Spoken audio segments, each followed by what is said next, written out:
I'm a veteran of the Starship Enterprise. I soared through the galaxy, driving a huge starship with a crew made up of people from all over this world. Many different races, many different cultures, many different heritages, all working together. And our mission was to explore strange new worlds, to seek out new life and new civilizations, to boldly go where no one has gone before. Well,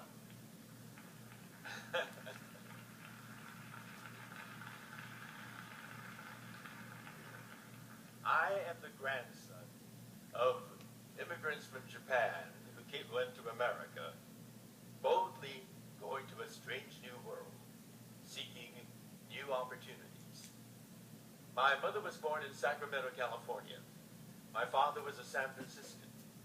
They met and married in Los Angeles, and I was born there. I was 4 years old when Pearl Harbor was bombed on December 7, 1941 by Japan. And overnight, the world was plunged into a world war. America suddenly was swept up by hysteria.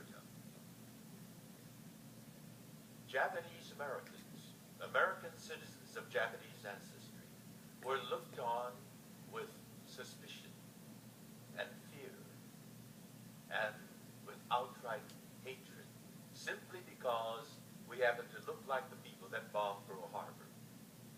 And the hysteria grew and grew until on February 1942, the President of the United States, Franklin Delano Roosevelt, ordered all Japanese Americans on the west coast of America to be summarily rounded up with no charges, with no trial, with no due process.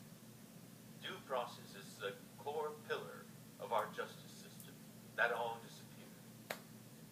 We were to be rounded up and imprisoned in 10 barbed wire prison camps in some of the most desolate places in America.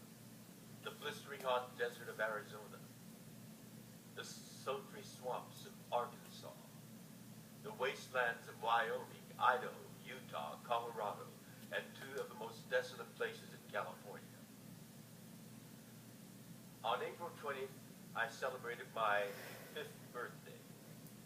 And just a few weeks after my birthday, my parents got my younger brother, my baby sister, and me up very early one morning, and they dressed us hurriedly. My brother and I were in the living room looking out the front window, and we saw 2 soldiers marching up our driveway. They carried bayonets on their rifles.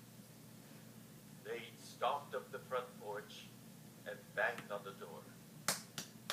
My father answered it, and these soldiers ordered us out of our home. My father gave my brother and me small luggages to carry, and we walked out and stood on the driveway waiting for our mother to come out. And when my mother finally came out, she had our baby sister in one arm, a huge duffel bag in the other, and tears were streaming down both her cheeks. I will never be able to forget that scene.